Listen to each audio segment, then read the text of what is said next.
In the 1970s, the Concorde, the first supersonic commercial aircraft, achieved significant success in the aviation industry. However, it eventually failed due to high operational costs and environmental concerns. Now, a new small company called Boom Supersonic has emerged to revive supersonic travel and is set to disrupt the entire aviation industry. They have learned from the mistakes of the Concorde and have several aces up their sleeve to turn into a success, so stay tuned.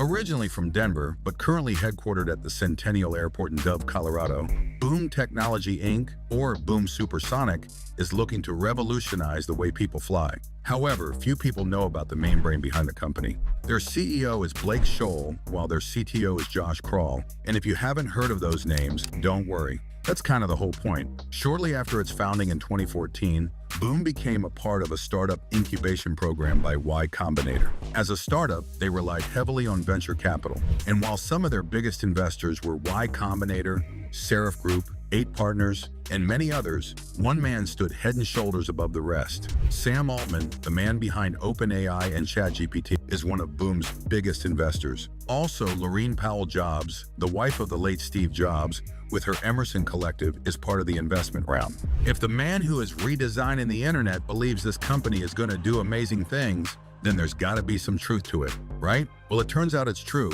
1 year after the investments, numerous venture funds like RRE Ventures, 8VC, Palm Drive Ventures, and many others invested $33 million into the company. That was in March. Just 1 month later, the company raised an additional $8 million, bringing the total financing up to $41 million by April 2017. With all of these major companies investing in Boom, the company got the attention of Japan Airlines, who plunged another $10 million into Boom Technologies Inc. At the end of 2017, the small startup secured venture capital equaling $51 million, and that was the major turning point. You see, at that point, the company could begin to challenge supersonic flight. They had the money to build the XB-1, aka Baby Boom, which was a scaled-down version or a demonstrator for their Overture supersonic airliner. Boom XB-1 was 1/3 the size of the Boom Overture. The 68-foot-long plane was powered by General Electric's 3 J85 engines. After several tests completed in 2022, the Boom XB-1 completed its first flight on March 22, 2024.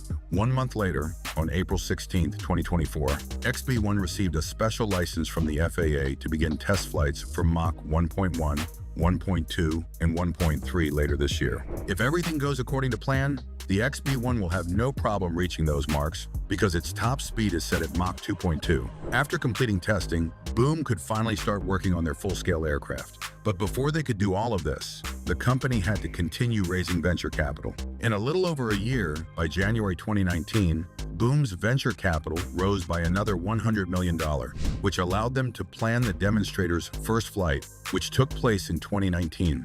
At the start of 2022, Boom announced they will be building a 400,000 square feet, which is equivalent to about 37,000 square meter, manufacturing center located at Piedmont Triad International Airport, located in Greensboro, North Carolina. The company's founder stated, "With some of the country's best and brightest aviation talent, key suppliers, and the state of North Carolina's continued support, Boom is confident that Greensboro will emerge as the world's supersonic manufacturing hub." After completing the construction of their factory in 2024, they plan to begin building the first 35 orders that came from Japan Airlines, United Airlines, and American Airlines for Overture jets. Although supersonic flight might sound like something new, it's not. Air France and British Airways flew 7 Concorde aircraft at speeds of up to Mach 2.2. The plane was finally retired in 2003 after 27 years of service.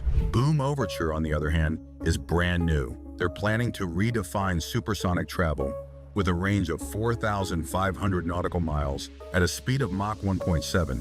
This means a flight from London to New York would only be 3.5 hours. And while a trans-Pacific trip, like the one from San Francisco to Tokyo, would only last 6 hours. These two are only a small part of the possible 500 routes that Boom's 1,000 overtures will connect. Depending on the interior configuration, the plane will be capable of carrying between 64 and 80 passengers. While the initial design for the jet was intended to be a tri-jet, they later had a major change and went for a quad jet. They made the design change to lower the noise of the Boom Overture and were inspired by the look of the Boeing B-2707-300, a Boeing supersonic design that was introduced in the 70s but later got canceled. Overture will feature a delta wing, just like the Concorde and the Boeing B-2707. However, unlike both of these predecessors, it will be made from composite materials to reduce the weight. Speaking of which, the aircraft will have a max takeoff weight of 77 tons and a wingspan of 60 feet, or around 18 meters. The plane will be 201 feet long, about 61 meters,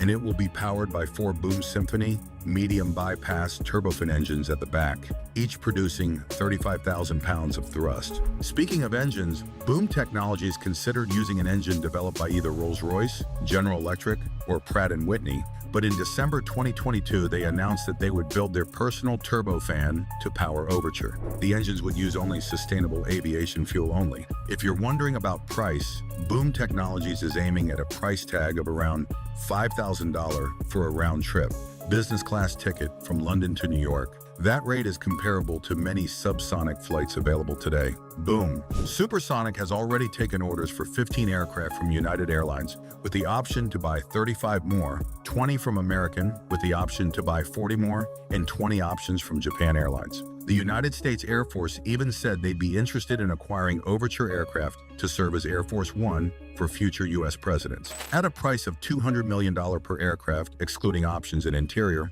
the value of these 35 orders is $7 billion, which means the company is working with a lot of cash to build these airplanes. Now the question becomes, can they actually pull it off? Forbes said that $151 million in venture capital is impressive, but that's nothing compared to the billions upon billions of dollars it would take to build their first supersonic airliner. That being said, with $7 billion in orders, it seems like Boom will bridge that gap easily.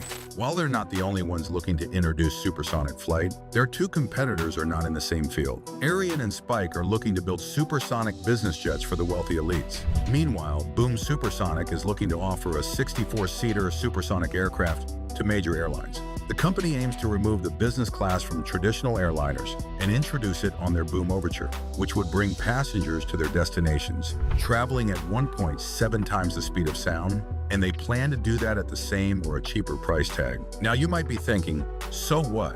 Concorde began offering transcontinental flights at supersonic speeds in 1976, and 27 years later, all 20 aircraft were retired. Why should Overture be different?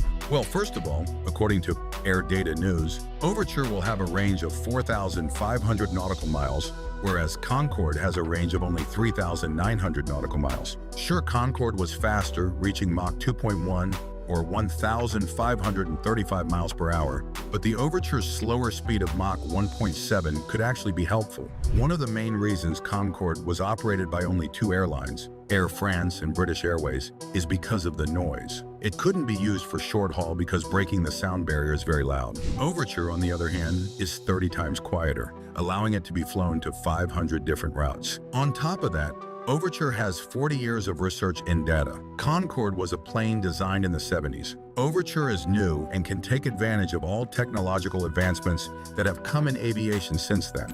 Not to mention, the plane will fly with less fuel, relying 100% on sustainable aviation fuels, which is a game changer in the industry. The company is also planning to become net zero by 2050. All of these pros put Boom in a good position for aviation industry dominance if they play their cards right and learn from their failed predecessors. Don't forget to like and subscribe.